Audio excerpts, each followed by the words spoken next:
Para mí no hay nada mejor que un primerísimo primer plano de una estrella de Hollywood femenina filmada en Technicolor.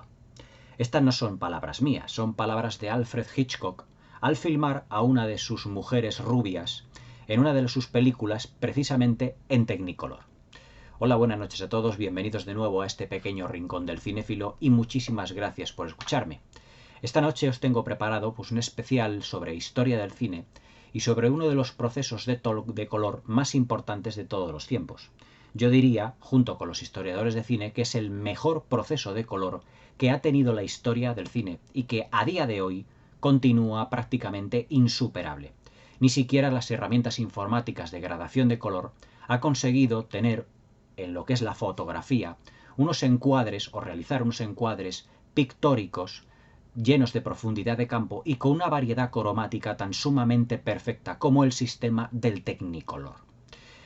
Para ello nos tenemos que remontar evidentemente para contaros la historia del Technicolor, primeramente a la creación del cinematógrafo, a la creación de la cámara de cine que inventaron los hermanos Lumière en 1895. Como todos sabemos, las películas al principio estaban filmadas en blanco y negro. Pero que con el paso de los años y ya en 1900, se les dio un tratamiento de color y que a cada fotograma de las películas filmadas en blanco y negro se le coloreaba a mano. Pero claro, colorear a mano todo lo que son los fotogramas de una película realizada en cine mudo, evidentemente era un trabajo realmente laborioso, realmente complicado y difícil. Es decir, era un trabajo excesivamente caro. Pero el sistema de Technicolor del que os voy a hablar evidentemente no era un sistema barato, porque también era un proceso extraordinariamente caro, como ahora iremos viendo a lo largo de todo el vídeo. Quedaos conmigo a lo largo de todo este especial, porque vamos a descubrir realmente cuál fue la historia del Technicolor, su evolución y su desarrollo, desde los albores del cine prácticamente hasta los principios del siglo XX, donde ya el Technicolor decayó de manera completa. Pero tengo que deciros que a día de hoy todavía la empresa de Technicolor sigue realizando determinados trabajos, aunque evidentemente no como en la etapa del Hollywood dorado y del Hollywood clásico. A principios de 1900, un ingeniero químico llamado Herbert Kalmus, que nació además en Boston, él era de ascendencia judío-alemán, se incorporó a la universidad, cursó estudios de ingeniería química y se licenció. Y en una de esas fiestas universitarias conoció a una modelo llamada Natalie Dunphy, con la que al terminar la carrera se casó y pasó a llamarse Natalie Kalmus. Y quedaros realmente con este nombre porque Natalie Kalmus es precisamente para mí y para muchos historiadores de cine la mujer más importante de la historia del séptimo arte. Y es la mujer más importante de la historia del séptimo arte porque es la mujer que en más títulos de crédito ha salido en todas las películas de la historia del cine, por ser la supervisora realmente del Technicolor. Pero vamos realmente a los orígenes de todo este maravilloso y magnífico proceso que es realmente muy complejo. Herbert Kalmus, al terminar la carrera, no le interesaba para nada el cine. Él y su mujer mataban muchas veces el tiempo viendo retratos, mejor dicho, cuadros, eran admiradores de lo que fueran las pinturas de Rembrandt, de Velázquez, con los estilos del claroscuro, y eran unos grandes admiradores del color en sí mismo. Y cuando ellos iban al cine, que para ellos prácticamente era como la farándula, evidentemente, echaban de menos evidentemente una especie de tratamiento de color que fuese muchísimo más rico. Pero Herbert Kalmus y Natalie Kalmus en un principio no tenían realmente un interés en trabajar en cine. Pero la historia, digamos que les cambió este modo de ver el cine por completo. Herbert Kalmus empezó a realizar una serie de trabajos para medir el control y la velocidad de los vehículos en movimiento en la revolución industrial, es decir, los velocímetros. Y diréis vosotros, ¿y qué tenían que ver los velocímetros realmente con el Technicolor? Pues absolutamente nada. Pero es que Herbert Kalmus, como os he dicho, no tenía interés en un principio en el cine. hasta que un inversor le pidió, una persona de Hollywood le pidió, que intentase mejorar, debido a su técnica y debido a la fama que estaba teniendo como ingeniero químico, que mejorase las cámaras de cine, que las mejorase porque en breve se iba a incorporar un nuevo sistema muy importante, que era el cine sonoro, pero eso ya fue posteriormente. Este inversor de Hollywood le pidió que mejorase las cámaras debido a su técnica, debido a los ingenios que él realmente estaba creando. Entonces, como Herbert Kalmus y Natalie Kalmus eran unos admiradores del color, de las técnicas del color de los cuadros de Rembrandt, de Velázquez, del claroscuro, y de los pintores flamencos también, los pintores holandeses, pues lo que realizaron fue la creación de una empresa llamada Technicolor Motion Picture Corporation, que se dedicó desde un principio a crear una serie de cámaras para poder, evidentemente, filmar las películas a color. Pero evidentemente, desde un principio, no tuvieron un perfeccionamiento absoluto en todo lo que fue el Technicolor tal y como lo conocemos hoy en día, sino que empezaron prácticamente desde cero. Es decir, pasábamos desde el cine mudo, de estar pintando y coloreando a mano cada uno de los fotogramas, a que luego en el cine mudo posteriormente, dependiendo de la secuencia que tuviésemos, las secuencias estaban coloreadas, por así decirlo, con cierta variedad cromática. Es decir, algunas estaban coloreadas en tonos azules, otros en tonos marrones, otros en tonos sepias, dependiendo evidentemente del ambiente de la película y de lo que el artista y el director de fotografía querían dar a entender. Pero Herbert Kalmus, en todo esto, o mejor dicho, como le vamos a llamar a partir de ahora el Dr. Kalmus, al ver todo ello, pues, y animarse por el inversor para que perfeccionara las cámaras, creó esta empresa, la Technicolor Corporation, para mejorar realmente el color. Aunque él, evidentemente, no tenía mucho interés en lo que era el cine. Pero bueno, ya que se lo pedían, pues era un trabajo en su joven empresa que tenía que sacar adelante. Entonces, Herbert Kalmus lo que realizó principalmente fue inventar una cámara en la que trabajase en un interior, en el interior de la cámara, tuviese un proceso en el que se trabajase con dos cintas, con dos celuloides, por así decirlo. Con dos celuloides que fuesen sensibles al color rojo y al color verde, lo que el Dr. Kalmus denominó la bicromia. Este proceso, llamado transferencia de tinta, que fue luego desarrollado durante muchísimos años, hasta prácticamente finales de los años 50, fue la base de lo que es el mejor proceso de color de la historia del cine, que fue realmente el Technicolor.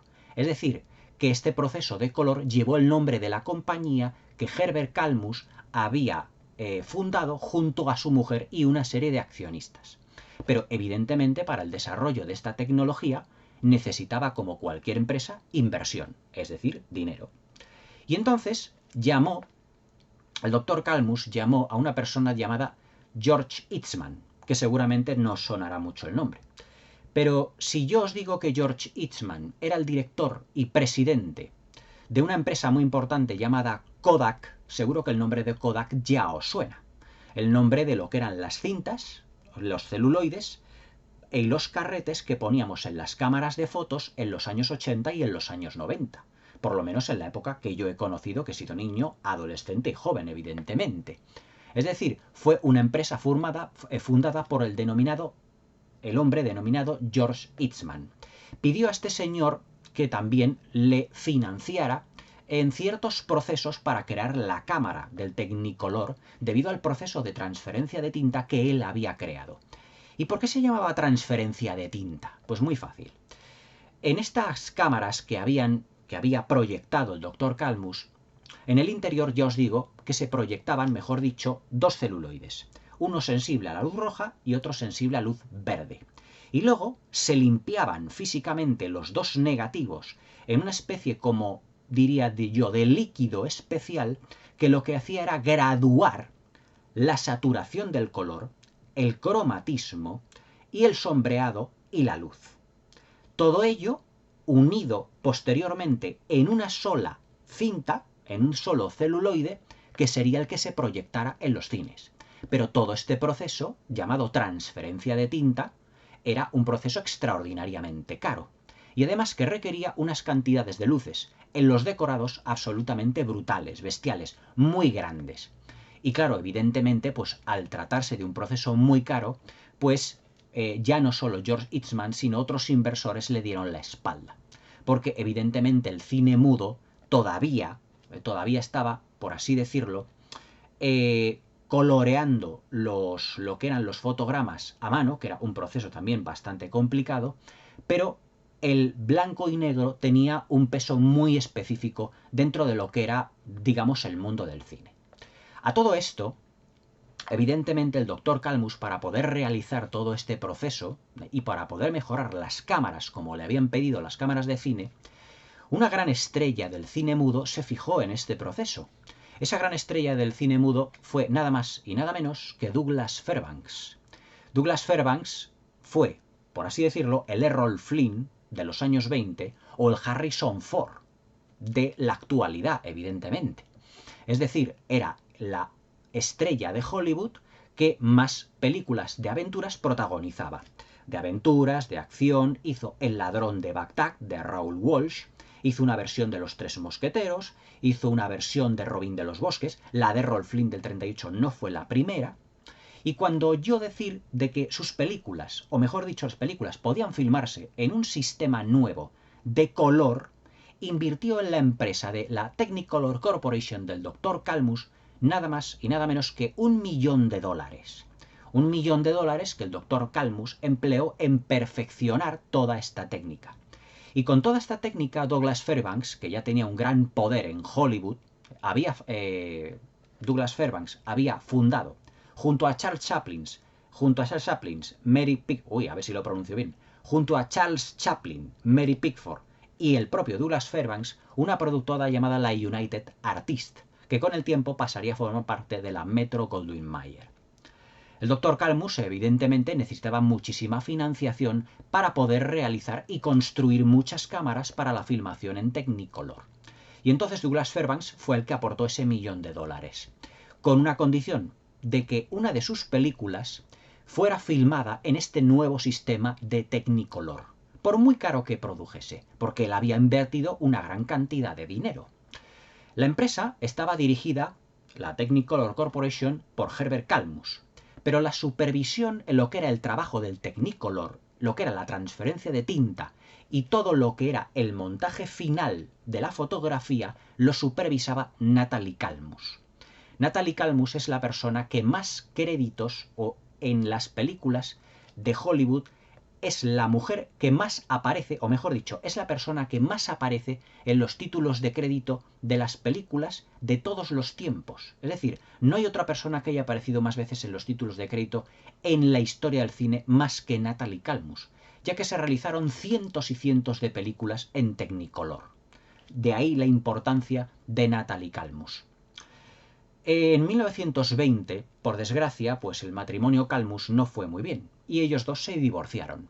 Herbert Kalmus se quedó como el presidente de la compañía, pero Natalie Dunphy, que siguió llamándose Natalie Kalmus, se quedaría con una parte de la compañía y siguió trabajando de supervisora, pues prácticamente hasta el final de sus días. Es decir, que era una pareja, digamos que aunque se divorciase, seguían trabajando en la misma compañía, y el doctor Kalmus decía a los trabajadores que la siguiesen llamando la señora Kalmus. Para mí que evidentemente el amor, todavía con un divorcio, pues también seguía bulliendo evidentemente en el matrimonio, y no quisieron en realidad separarse, pero dentro de lo que eran las relaciones que ellos tenían ya no se llevaban excesivamente bien. Y luego veremos que en los años 40 se produjo un hecho que prácticamente se puede decir que los separó definitivamente. Cuando Douglas Fairbanks contactó evidentemente con Herbert Kalmus e invirtió esa cantidad de dinero, la primera película que él quería que fuese íntegramente en Technicolor, pero evidentemente de dos colores, como os he explicado anteriormente, fue una película de 1926 llamada El Pirata Negro, The Black Pirate, en el que Douglas Fairbanks supervisó junto a Natalie Kalmus la supervisión del color, porque esos cuadros, mejor dicho, esos fotogramas donde se aparece toda la película en color, quería que tuviesen un modelo cromático y de saturación del color parecido a las pinturas de Rembrandt. Es decir, que Natalie Calmus lo que buscaba era darle un toque, digamos, pictórico, por así decirlo, a todo lo que eran los encuadres de la fotografía. ¿En cuántas películas me habéis oído hablar de cine clásico diciendo es que el Technicolor tenía unos encuadres muy pictóricos? Todo eso venía de Natalie Calmus y evidentemente de Douglas Fairbanks, que fue la primera estrella de Hollywood en ser filmada en Technicolor. Evidentemente este proceso era extraordinariamente caro, pero todo cambió en 1932.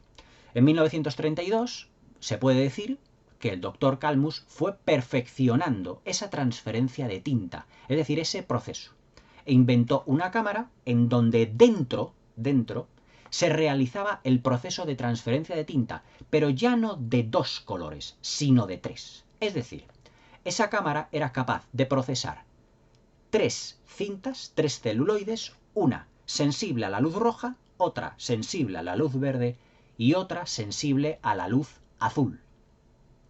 Esas 3 cintas posteriormente se lavaban, una vez filmada la película, se lavaban en un líquido especial que, determinando la cantidad de ese líquido, se podría controlar la saturación del color, haciendo que los colores fueran más chillones o más apastelados. El cromatismo es el grado, por así decirlo, de que las imágenes tuviesen unos tonos más metálicos, es decir, tuviesen más brillo o menos brillo, lo que conocemos ahora, evidentemente, como el brillo en general en las películas o en nuestros televisores, y el contraste, es decir, lo que es la diferencia entre la luz y las sombras. Es decir, este nuevo proceso creado por el doctor Calmus en 1932 permitía controlar la saturación del color, los tonos, el cromatismo y los contrastes. O sea, fijaos que no estamos hablando de 1932. Pero claro, este proceso de lavado, este proceso de filmación y posteriormente unión de estas 3 cintas superpuestas en una sola del celuloide, grabada en una sola de celuloide, requería además que los sets, los decorados, donde estaban filmadas las películas, tuviesen una cantidad de iluminación extraordinaria. Es decir, se hacían falta decenas y decenas de focos iluminados directamente en el decorado para que todos los colores, o mejor dicho, para que todo el espectro de color fuera recogido por la cámara dentro del proceso de transferencia de tinta, lo que evidentemente encarecía el producto de una manera brutal. La verdad es que desde un principio todo lo que eran las estrellas de Hollywood, los directivos de los grandes estudios, de la Universal, de la Fox, de la Metro-Goldwyn-Mayer, no estaban en un principio pues excesivamente convencidos de que este proceso fuera rentable. Y lo utilizaron escasamente, por ejemplo, en dibujos animados y también en pequeñas secuencias dentro de sus películas. Por ejemplo, en 1925, el Ben-Hur de Fred Niblo y de Irving Thalberg, recordar la crítica que aquí la tenéis de ese Ben-Hur, del año 25, incorporó secuencias en el Technicolor de 2 colores. Pero evidentemente Louis B. Mayer, el que era el dueño de la Metro-Goldwyn-Mayer, no estaba por la labor de continuar con ese proceso tan sumamente caro. En Ben-Hur era el proceso de 2 colores, el mismo que se utilizó un año después para lo que fue The Black Pirate, el pirata negro de Douglas Fairbanks. Es decir, que las productoras utilizaban el Technicolor para los dibujos animados, el de 2 colores. Hay un corto por ahí del cerdito Porky, en el que realmente estaba filmado en Technicolor de 2 colores. Es decir, lo que hacían era hacer el dibujo en blanco y negro y luego lo filmaban de tal manera que recogía los 2 colores que procesaba la cámara en rojo y en verde. Pero claro, en 1932 el proceso de transferencia de tinta se perfeccionó. Y entonces el señor Calmus se presentó realmente en Hollywood y intentó pues vender lo que era el Technicolor. Pero claro, era un proceso extraordinariamente caro. Pero he aquí un señor, realmente un genio, un visionario, que vio en este proceso del Technicolor de 3 colores, llamado la tricromia, realmente algo muy revolucionario, que llamó a Herbert Calmus y le dijo: quiero hacer un corto de animación en el que probemos esa nueva técnica de la tricromia, realmente, este nuevo proceso que tú denominas Technicolor o transferencia de tinta, porque Technicolor era el nombre de la empresa, aunque todos los conocemos como, evidentemente, color por Technicolor, pero el proceso se llamaba transferencia de tinta, porque permitía graduar el color y los contrastes, como os he mencionado anteriormente. Este señor que llamó al doctor Calmus, a Herbert Calmus, para ese corto de animación, no fue otro que Walt Disney.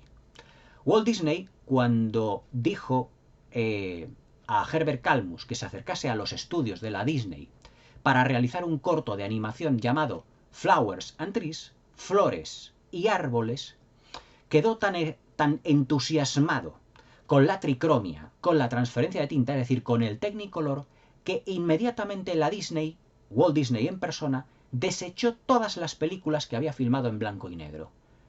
Y dijo, a partir de ahora yo voy a filmar todo en Technicolor. Es más, cuando Flowers and Trees fue puesto en los cines antes de una película de Clark Gable, la gente, al ver ese color realmente llamativo, se levantó de la sala, mejor dicho, se levantó del asiento y empezaron a aplaudir. Y a la película de Clark Gable no le hicieron ni caso. Esto es historia del cine, como lo estoy contando. Entonces, evidentemente, al ver todo eso, que ni siquiera Clark Gable había realizado o había tenido, digamos, que era además el rey de Hollywood en aquella época, había podido eclipsar aquel corto de dibujos animados en Technicolor, todas las demás productoras, todas las demás majors de Hollywood, la Columbia Pictures, la Metro-Goldwyn-Mayer, la 20th Century Fox, la Universal, todas evidentemente pues intentaron llamar la atención de Herbert Calmus para que utilizase cámaras en Technicolor para futuros proyectos. Pero claro, evidentemente Walt Disney fue el que se adelantó. ¿Os dais cuenta ahora por qué la Disney es la productora ahora mismo número 1? Porque todo esa publicidad, ese marketing, toda esa manera de ver el cine tan visionaria viene de Walt Disney, porque él fue el que se adelantó a todo eso. Y como un auténtico genio que era, vio las capacidades que tenía el Technicolor. En 1934, muchas de las estrellas del Hollywood, como Greta Garbo, Marlene Dietrich, Carole Lombard, Katharine Hepburn, es decir, Joan Crawford, todas las que eran de los años 30, al principio estuvo un tanto reacias a filmar en Technicolor, porque evidentemente después del corto que habían visto de la Disney y todo eso llevado a unas pruebas de cámara que se realizarían posteriormente, aparecían evidentemente pues con unos colores muy fuertes, muy llamativos, pero ellas no sabían que todo eso se podía graduar. En 1934, Marlene Dietrich, una de las reinas del blanco y negro, por así decirlo, realizó una pequeña película que hoy en día ha caído en el olvido, pero que no fue la primera película, digamos, importante dentro del Technicolor, llamada El jardín de Alá, en 1934. Cuando las demás estrellas vieron que Marlene Dietrich lucía muy bien en Technicolor, se animaron a también a probarlo. Una anécdota, si me permitís el inciso, fue la actriz Bette Davis que dijo, es que parece que cuando estemos filmando en Technicolor vamos a aparecer todas que tenemos como escarlatina, es decir, todas con la cara como muy llena de coloretes, con los labios muy rojos, todo eso. Evidentemente todas estaban acostumbradas al blanco y negro. Por lo tanto, el Technicolor era algo completamente nuevo. Pero claro, todo ello vino también de la mano de otro proceso muy importante dentro de la historia del cine, que fue el cine sonoro. Es decir, el cine sonoro y el Technicolor puede decir que fueron avanzando paralelamente para cambiar la historia del cine. Y entonces en 1928-29 ya el Technicolor, aunque fuera en la bicromia, ya se estaba imponiendo un poquito, aunque evidentemente, como yo os digo, era un proceso muy caro. Pero sigamos con Walt Disney. Después de ese cortometraje, en 1937, Walt Disney estrena el primer largometraje importante de la historia del cine en Technicolor, que fue Blancanieves y los 7 enanitos. Y si os dais cuenta y si os acordáis, lo que ya llevéis en el canal un tiempo, una de las películas que yo comenté en Walt Disney Home Video, de las primeras de los dibujos animados fue Blancanieves y los 7 enanitos. Y la comenté porque es una película muy importante dentro de la historia del cine. No es solo una obra maestra, es que fue la primera película filmada en Technicolor que fue un éxito rotundo y absoluto y que cambió la manera por completo de Hollywood de entender el cine como arte respecto de la fotografía. Cuando evidentemente todos vieron el resultado de Blancanieves y los 7 enanitos en Technicolor, ya entonces ya no dudaron ninguno de los productores de las grandes compañías en contratar y alquilar las cámaras en Technicolor. Porque el Dr. Kalmus y Natalie Kalmus lo que hacían no era vender las cámaras, sino alquilarlas.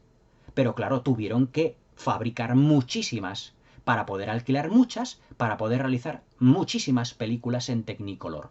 Y a partir de 1932, con ese nuevo proceso de transferencia de tinta que fue la tricromia, es decir, en 3 colores que os he explicado anteriormente.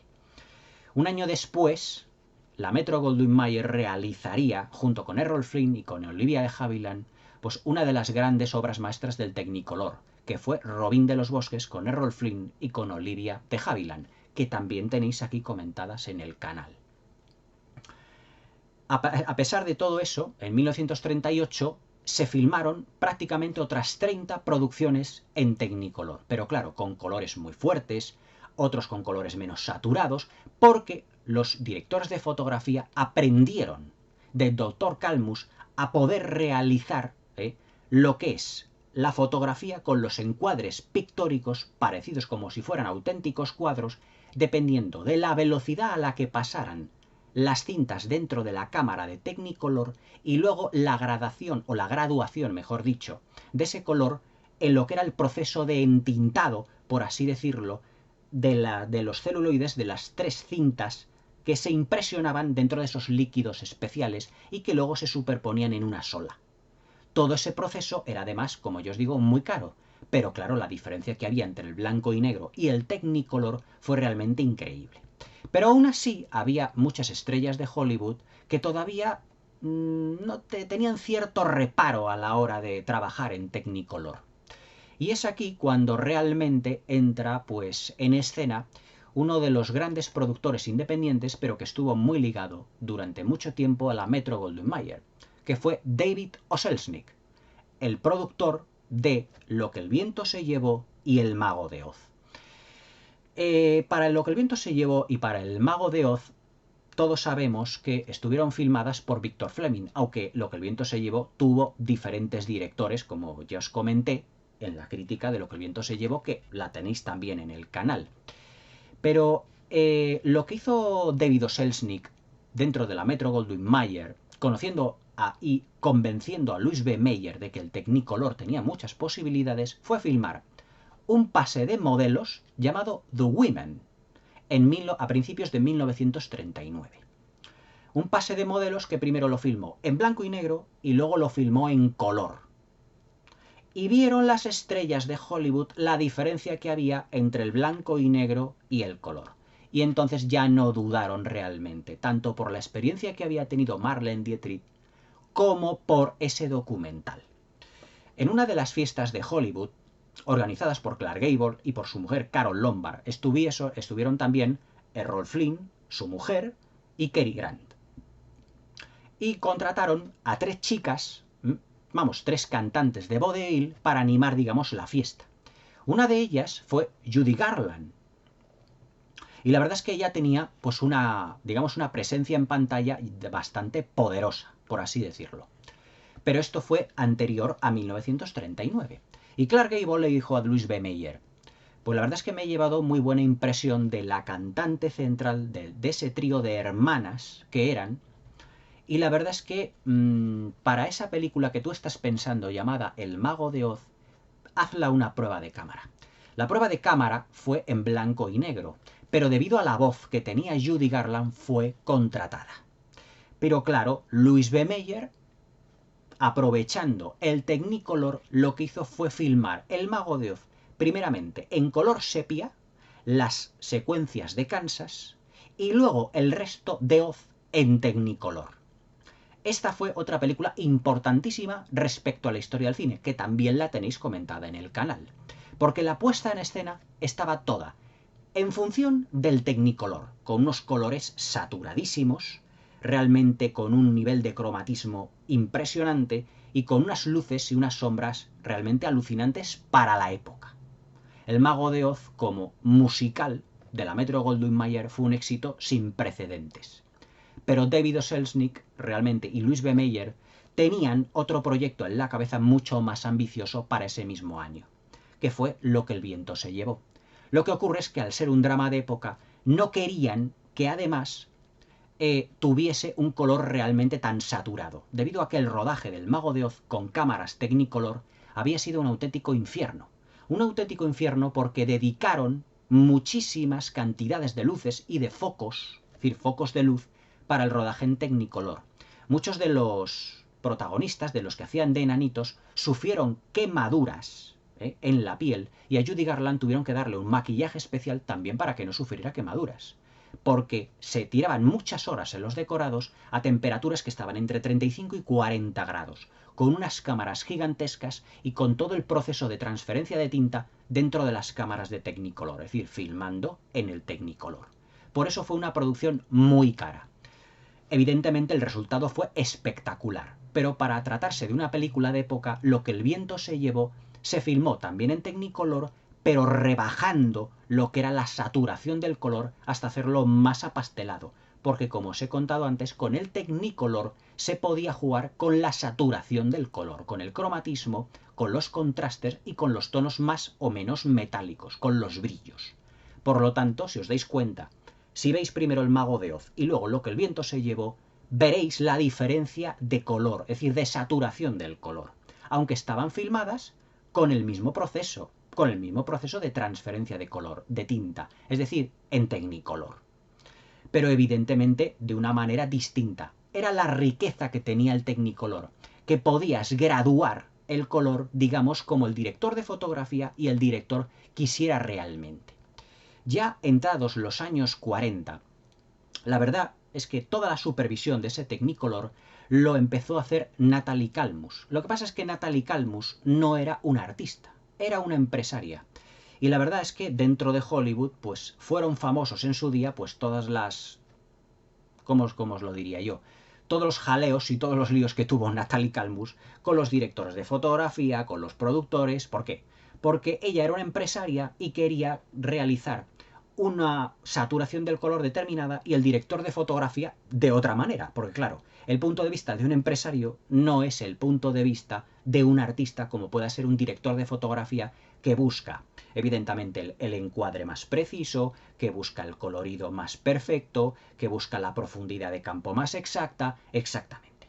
Por lo tanto, todo ello chocaban bastante, lo que provocó ciertas rencillas con la Technicolor Corporation respecto de las grandes productoras. Es decir, había un contrato en el que decía que si una productora alquilaba para una película cámaras en Technicolor, tenía que estar supervisando el proceso Natalie Kalmus, es decir, que alquilaban las cámaras de Technicolor y además Natalie Kalmus venía para supervisar el proceso del entintado. Y realmente, pues, no fueron pocas las discusiones que tuvieron, pero aún así, evidentemente, siempre se llegaba a un acuerdo. Hasta que a mediados finales de los años 40, evidentemente, pues digamos que las rencillas que había entre Natalie Kalmus y los productores ya eran muy importantes. Y Herbert Kalmus lo que hizo fue relegar a Natalie Kalmus a las oficinas que tenían en Inglaterra, porque también allí se abrieron, porque el cine inglés también requirió del Technicolor. Cuando Natalie Kalmus llegó a Inglaterra, empezó también a supervisar ya no solo las que había realizado en Hollywood y las que realizaría también, sino también en el cine inglés. Y dentro del cine inglés tendremos que estar hablando de los hermanos Korda y de la productora Los Arqueros. Los hermanos Korda realizaron en 1939 una gran película de aventuras coloniales llamada Las Cuatro Plumas, que tenéis aquí también comentada en el canal, donde el entintado, digamos que se rebajó respecto a la saturación de color del Mago de Oz. Es decir, si nosotros vemos el Mago de Oz como referencia del Technicolor, comparándolo con Las Cuatro Plumas, el Technicolor era de un modo y utilizado de un modo bastante distinto. Ya en los años 40 realmente, otro director que también destacó muchísimo en Inglaterra fueron Michael Powell y Emeric Pressburger, que además son los directores fetiche de Martin Scorsese. Y en 1948 realizaron lo que para los historiadores de cine se le conoce como, digamos, la obra maestra del Technicolor, que fue la película de 1948 de Michael Powell llamada Las zapatillas rojas, que está basado, como todos sabemos, en un cuento de Hans Christian Andersen, cuyo biopic, por así decirlo, El fabuloso Andersen, es una película que también tenéis comentada en el canal. Si os dais cuenta, yo, cuando comento cine clásico, no son películas cualquiera al azar, son películas importantes dentro de lo que fue la esfera y del Hollywood clásico. Las zapatillas rojas era, por así decirlo, la película de fantasía, aunque era un drama, pero una auténtica fantasía porque el surrealismo que Michael Powell le dio a la historia. Y mezclado, además, con un uso del Technicolor, como que pareciese un cuento de hadas, convirtió a Las zapatillas rojas en una obra maestra del Technicolor en lo que se refiere a saturación del color y a la mezcla de brillos, porque le dio, por así decirlo, un grado de difuminado al colorido que ninguna otra película de Hollywood había conseguido igualar hasta la fecha. Es más, Natalie Kalmus, cuando supervisó, digamos, todo este proceso, dijo que había sido la mejor película en Technicolor que ella había visto en su vida. Y cuando Herbert Kalmus la vio, efectivamente lo corroboró. Y según los historiadores, Las zapatillas rojas es la película mejor filmada en color de la historia del cine. Las zapatillas rojas de Michael Powell y Emeric Pressburger. Si no la habéis visto, ya estáis corriendo a conseguirla, porque visualmente es una auténtica obra maestra visual. Todo lo que son las representaciones teatrales de ballet que tiene esta película, el ballet de Las zapatillas rojas, se puede decir que son auténticos cuentos de hadas. Si os contaba hace poco, por ejemplo, Legend de Ridley Scott, pues imaginaos Legend elevado a la máxima potencia, pero en una representación teatral.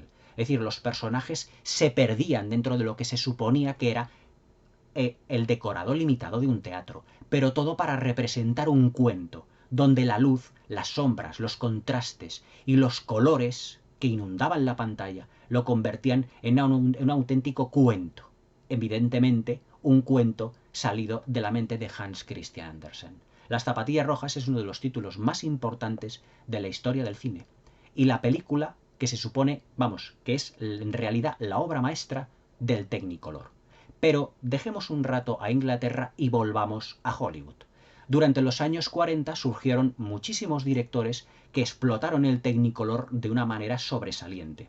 Sobre todo dos directores y un director de fotografía que elevaron, digamos, el Technicolor a la categoría de, ya no de obra maestra, sino de icono cultural del siglo XX. Los directores fueron Vincente Minnelli, John Huston y el director de fotografía Jack Cardiff. Vincent Minnelli filmó muchos de sus grandes musicales en Technicolor, con un cromatismo realmente maravilloso y extraordinario. Cita en San Luis, Melodías de Broadway 1955, Gigi y sobre todo su obra maestra Un americano en París, en el que en esos últimos inolvidables 20 minutos, en esos bailes entre Gene Kelly y Leslie Caron, todas las secuencias estaban inspiradas en cuadros impresionistas, pero dándoles un tono completamente parecido al de los cuadros, es decir, al de las representaciones pictóricas de los pintores románticos de finales del siglo XIX en Francia, en París. Todos los bailes de Gene Kelly, digamos, son un homenaje, digamos, a pintores como Van Gogh, como Toulouse-Lautrec y todos los pintores impresionistas. Ahí el uso del Technicolor prácticamente se puede decir que podía competir con el de Las zapatillas rojas, pero Michael Powell estaba un paso más adelante, un paso más hacia arriba, aunque evidentemente todas estas películas convirtieron a Vincent Minnelli en el director más elegante de todos los tiempos, y lo sigue siendo a día de hoy. El otro director del que también sacó muchísimo beneficio al Technicolor fue John Huston, que realizó 3 películas con un tratamiento del Technicolor totalmente distinto. Las películas fueron La Reina de África, de Humphrey Bogart y Katharine Hepburn, Moby Dick, con Gregory Peck, y Moulin Rouge, de 1952. Olvidaos del Moulin Rouge del año 2001. Aquello era una tontería de Baz Luhrmann. La película de John Huston de 1952, protagonizada por Mel Ferrer, mejor dicho, perdón, por José Ferrer, era una auténtica obra de arte también del Technicolor, porque además John Huston muy inteligentemente hizo algo muy parecido a lo que hizo Vincent Minnelli en Un americano en París. Lo que hizo fue acoplar y desaturar el Technicolor, el grado de saturación del Technicolor, para que la fotografía de Moulin Rouge de su película se pareciese a los carteles impresionistas del pintor Henri de Toulouse-Lautrec. Es decir, todo lo que era el grado de saturación del color, el cromatismo y el contraste era lo más parecido a las pinturas impresionistas de Toulouse-Lautrec. Pero es que John Huston fue un paso más allá. Y en su película Moby Dick lo que hizo fue rebajar al mínimo el grado de saturación del color y subir al máximo los contrastes, las luces y las sombras en la película Moby Dick, intentando imitar las litografías y los grabados ingleses del de finales del siglo XIX, de la época victoriana. O sea, fijaos realmente la cantidad de posibilidades que había, que se podía hacer con el Technicolor. Se podía jugar mucho con los colores, con las luces y con las sombras, con el grado de cromatismo, con lo que era con los brillos, ¿Por qué? Porque dentro de lo que era todo el espectro de color, del blanco hasta el negro, abarcaba el espectro del color del arco iris, y que con las uniones de las cintas sensibles al rojo, al verde y al azul, lo abarcaba absolutamente todo. Realmente un proceso realizado por un ingeniero químico que era un auténtico genio. Y que otros genios, ya no solo directores, como John Huston, como Vincent Minnelli, pero también otros como Victor Fleming, como Stanley Donen, muchísimos más, pudieron, digamos, aprovecharlo. Y la verdad es que el Technicolor, dentro de lo que son los años 40 y los años 50, conoció realmente su época dorada, por así decirlo. Luego ya a finales de los años 50, Herbert Kalmus, el doctor Kalmus, incorporó una nueva, digamos, modificación dentro del proceso de transferencia de tinta. Este nuevo proceso lo que hizo fue acoplar, digamos, lo que fueron las lentes de las cámaras al proceso de Technicolor. ¿Por qué? Porque en 1953 se inventa un nuevo formato de pantalla denominado CinemaScope, en el que ya no tenemos el 4:3, sino que tenemos la pantalla panorámica. Y había que adaptar el color, el Technicolor, a la pantalla panorámica, es decir, al Ultra Panavision en 70 milímetros, al Cinerama, al Todao, al sistema de Panavision, es decir, a todos esos nuevos formatos de pantalla que Hollywood lo que quería hacer realmente con ellos era llamar la atención del público, porque a finales de los años 50 empezó a imponerse o a llenarse en Estados Unidos los hogares de televisores. Y claro, esos televisores restaron muchísimo público a lo que fue los cines.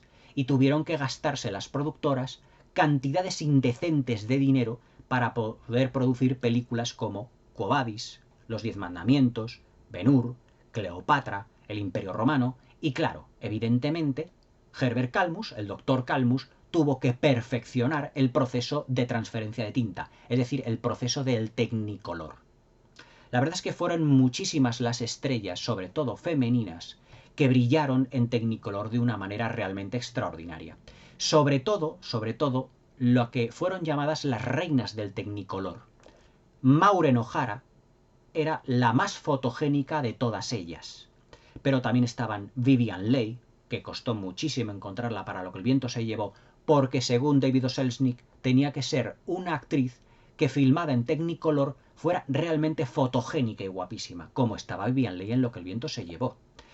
actrices como, ya os digo, Maureen O'Hara, Yvonne De Carlo, Lucille Ball, Judy Garland, Juni Allison, Katherine Grayson, la cantante de ópera, y también para la Universal, evidentemente, una actriz llamada María Montez, que también fue proclamada una de las reinas del Technicolor. Aunque reinas del Technicolor había muchísimas, por así decirlo, porque en aquella época se buscaba más un físico, por así decirlo. También estuvieron Ava Gardner, Elizabeth Taylor, Grace Kelly, todas lucieron realmente espectaculares en Technicolor. De ahí que Alfred Hitchcock dijera, como le gustaban mucho las mujeres y además las rubias, dice, no hay mejor primer plano o mejor algo en la historia del cine, por así decirlo, que un primerísimo primer plano de una estrella de Hollywood filmada en Technicolor. Y además es que los primeros planos de todas las actrices que trabajaban con Hitchcock, Eva Marie Saint, Kim Novak, Grace Kelly, tenían unos primeros planos realmente alucinantes. Pero es que también brillaron con luz propia, y nunca mejor dicho, con esa luz de Technicolor, Eleanor Parker, Arlen Dahl, muchísimas actrices que realmente destacaron por su belleza. Y sobre todo, filmadas por el mejor director de fotografía llamado Jack Cardiff. Pero lo que ocurrió a finales de los 50 es que, ya os digo, la incursión de la televisión pues restó muchísimo protagonismo a lo que fue el cine. Y el cine tuvo que renovarse, y también el proceso del Technicolor. Una de las actrices que ya prácticamente había casi terminado, digamos, su carrera en Hollywood con 16 grandes producciones fue Esther Williams, que realizó no pocas películas de los denominados musicales acuáticos, que además supusieron otro desafío para el Technicolor, porque a ver cómo iban a poder meter en el agua, evidentemente, para el musical acuático, cámaras en Technicolor. Pero todo ello lo solucionaron con una piscina especial en donde había una cristalera grande en donde se podía, evidentemente, filmar a Esther Williams nadando y además en Technicolor. Esther Williams recuerda, además, en numerosas anécdotas, que lo que hacía ella y lo que más le asombraba es que se gastaban los productores el presupuesto en focos de luz realmente de una manera importante, cantidades indecentes de dinero, porque cada vez que un foco se fundía, evidentemente tenían que sustituirlo por otro. Y claro, pues estaban constantemente con los focos de luz. Las temperaturas en los decorados llegaban a alcanzar temperaturas, ya os digo, muy grandes, entre 35 y 40 grados. Y además que muchas de las actrices que tenían una piel bastante blanquita, por ejemplo como Jane Wyman, como Arlen Dahl, como Eleanor Parker, terminaron con algunas quemaduras provocadas por una luz constante muy fuerte de los focos. Pero evidentemente el resultado en pantalla era realmente extraordinario. A Esther Williams no le causó gran impacto todo esto en su piel, porque ella pues estaba prácticamente casi todas sus películas metida en una piscina. Por lo tanto, los focos no le dañaban tanto. Pero la verdad es que el maquillaje tenían que estar retocándoselo constantemente para que el Technicolor en los labios, en los pómulos, en los ojos, en ese brillo de ojos que se ve en los primeros planos de las actrices en Technicolor, solo se consiguió con el Technicolor y prácticamente con ningún otro sistema de color que se haya inventado. Al Technicolor también pues le salieron muchísimos competidores, como fueron el Eastman Color por parte de Kodak. El señor George Eastman no quiso colaborar con el Dr. Kalmus y elaboró el Eastman Color. Y también aparecieron otros sistemas de color como el Metrocolor, el Color Deluxe, pero como os iré comentando un poquito más adelante, no tenían absolutamente nada que ver con el Technicolor. A finales de los años 50, en ese nuevo proceso de transferencia de tinta que creó el Dr. Kalmus para las pantallas panorámicas y para las películas, evidentemente de las épicas romanas, como Ben-Hur, fue, por desgracia, el último proceso o la última renovación del Technicolor. El último proceso de transferencia de tinta, donde lo que se perfeccionó ya fueron los contrastes entre luz y sombras. Y eso lo podemos ver perfectamente en Ben-Hur. En Ben-Hur hay secuencias donde los negros están prácticamente en pantalla junto con los blancos o con colores mucho más claros, cosa que en los años 30 y los años 40 no se había conseguido tanto. Fue la última perfección o digamos el último desarrollo que el proceso de transferencia de tinta por parte del doctor Calmus se realizó. Porque en 1963, mejor dicho, antes de 1963, a finales de los años 50, el doctor Calmus, ya mayor, y ya con una cierta edad, vendió la Technicolor Motion Picture Corporation a una empresa que diversificó todo ello. El doctor Calmus falleció en 1963 y Natalie Calmus en 1965. Pero nos dejaron un legado realmente extraordinario. El mejor sistema de Technicolor de todos los... Mejor dicho, el mejor sistema de color de todos los tiempos, que según todos los historiadores no ha sido superado hasta la fecha. La última película realizada antes del nuevo proceso de transferencia de tinta fue una película protagonizada por Jane Russell en 1954, que creo que aquí no se llegó a estrenar, no me acuerdo, pero que tenía de título original, si mal no recuerdo, Firefox. Y yo creo que la he visto en YouTube. ¿Ha sido en YouTube? O la vi en versión original subtitulada en Cineclub hace ya mucho tiempo. Ahora mismo no me acuerdo, porque yo aquí en YouTube he visto unos cuantos clásicos, porque también hay aquí en YouTube canales dedicados a cine clásico que te ponen películas directamente. Pero creo que yo la vi primeramente creo que la vi en el programa Cineclub con mi padre cuando yo tendría pues unos 12 o 13 años. Ahora no me acuerdo. Antes de, evidentemente, tener el último proceso de transferencia de tinta. Pero cuando ya el matrimonio o ex matrimonio Calmus falleció, la empresa Technicolor, por así decirlo, se la vendieron a otro empresario y se diversificó. No me sale la palabra. Pero las películas, por ejemplo, en los años 60, a finales de los años 70 y también en los años 70, sobre todo la Walt Disney Productions, la Walt Disney Pictures, siguió haciendo películas en Technicolor. Lo que ocurre es que ya en los años 70, con la caída de los grandes estudios producida a finales de los años 60, ya los directores no se preocupaban por un grado de excelencia en la imagen tan sumamente preciosa, tan sumamente pictórica, como se había dado prácticamente hasta finales, hasta mediados de los años 60.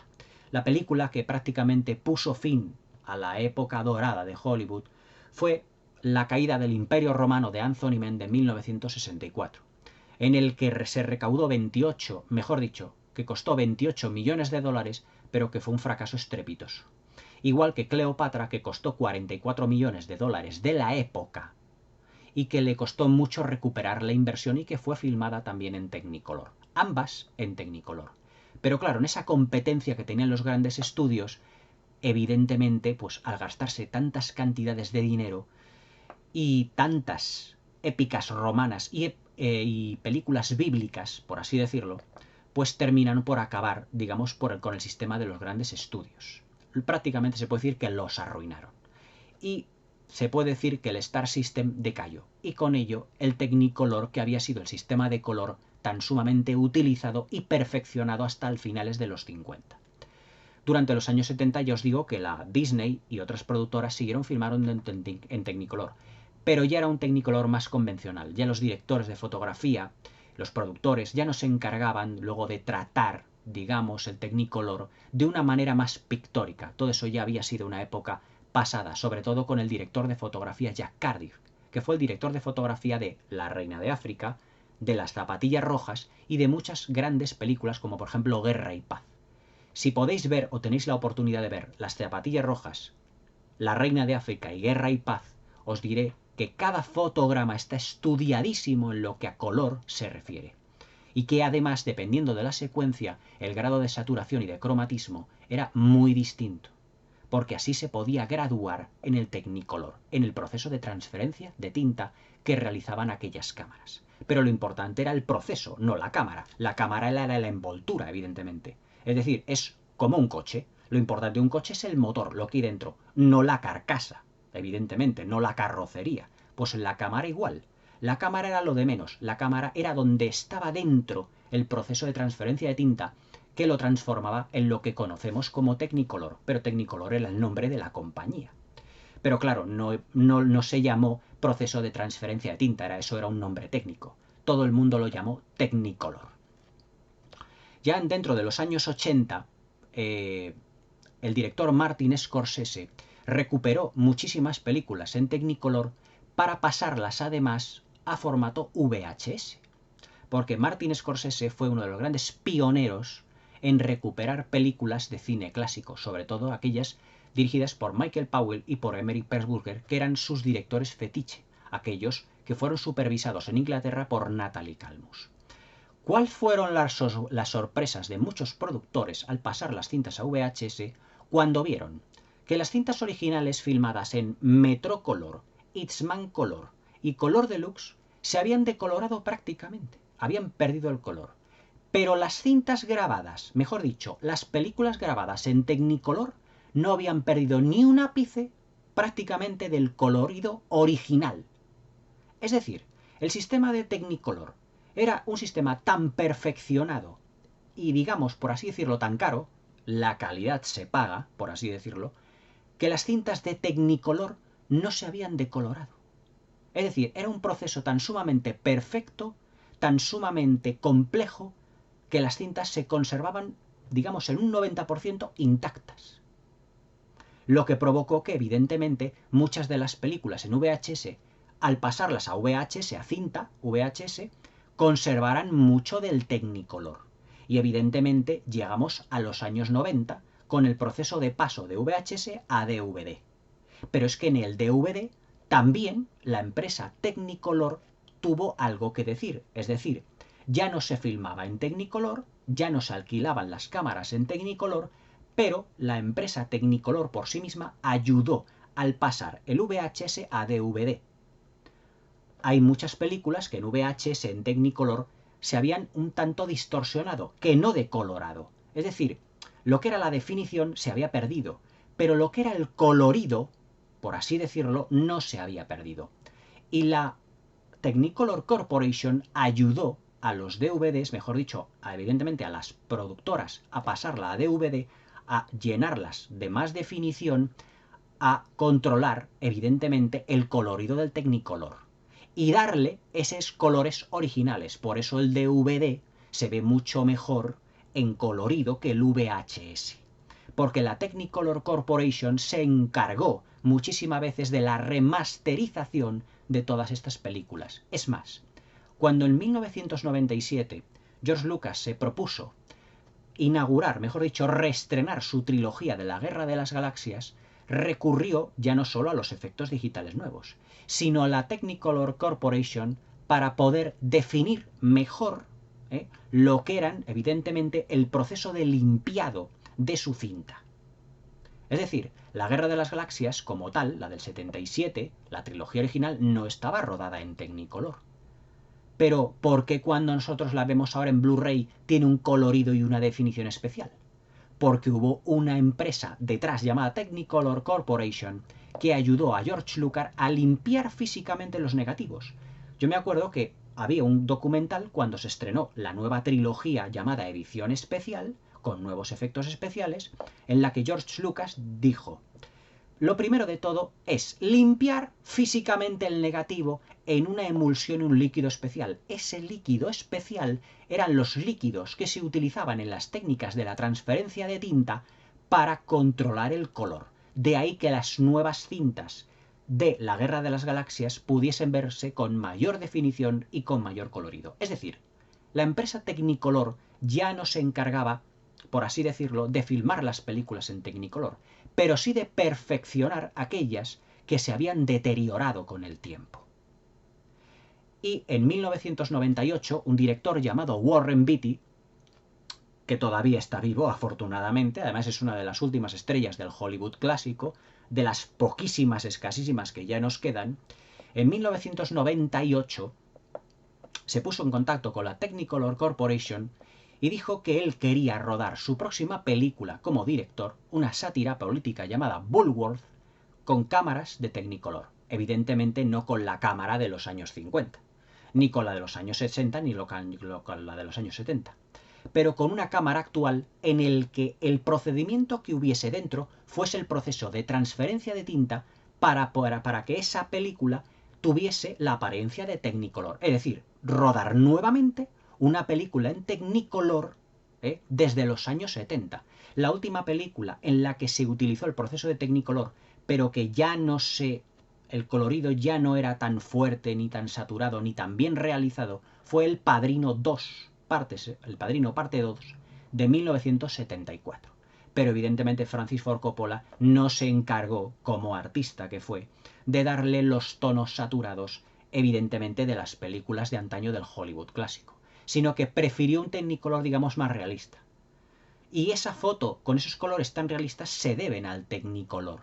Pero evidentemente la fotografía de El Padrino 2 es muy buena, todo hay que decirlo, pero no se puede comparar con la fotografía en Technicolor de los musicales de la Metro-Goldwyn-Mayer, ni con las películas de Michael Powell y Emery Pressburger, ni de lejos.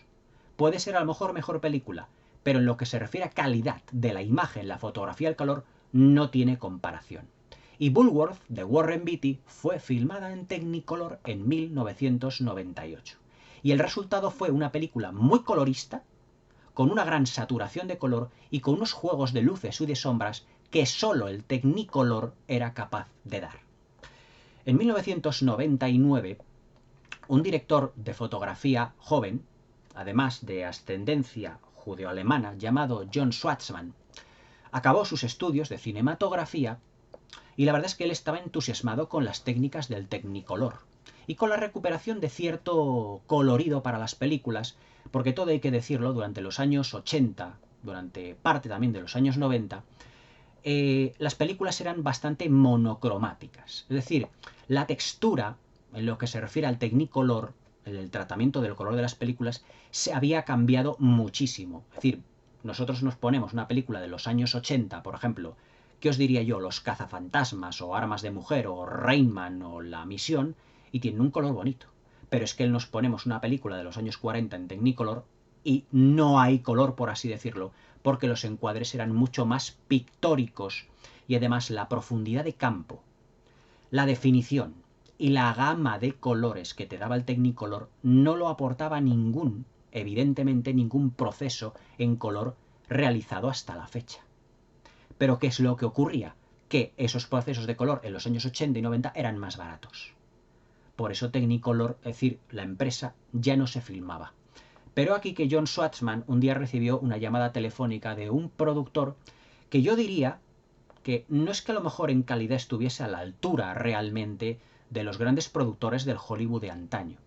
Pero se puede decir sin temor a equivocarse que hoy en día es el productor más ambicioso que hay en Hollywood.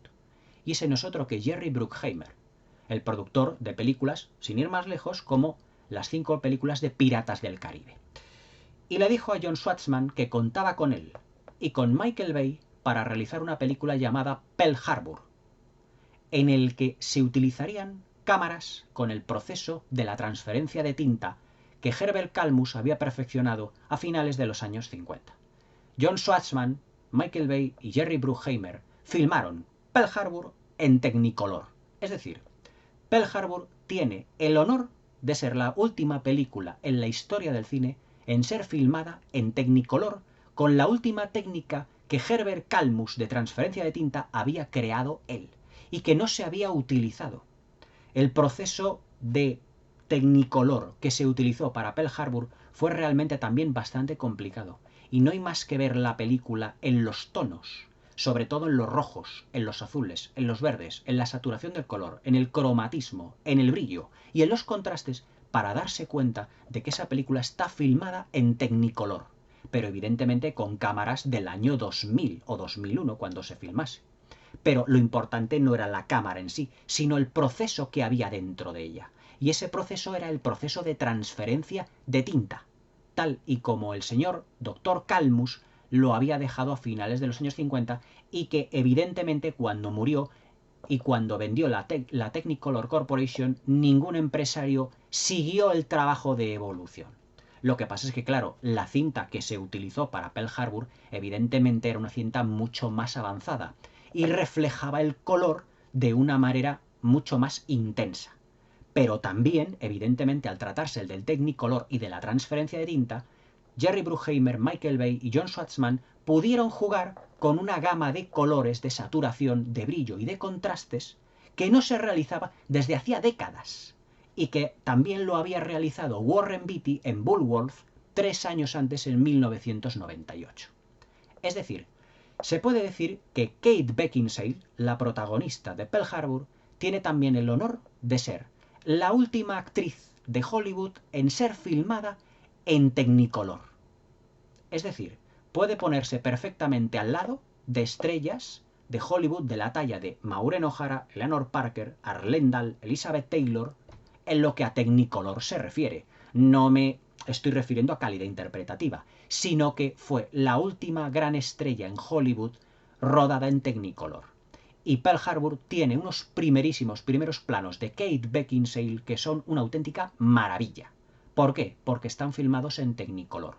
El rojo de los labios, el brillo de los ojos, cuando está vestida de enfermera, el brillo de la cofia que lleva, el brillo también de su bata, que también es de enfermera, tienen un brillo especial porque el Technicolor aportaba un cromatismo que no tenían los demás sistemas de color.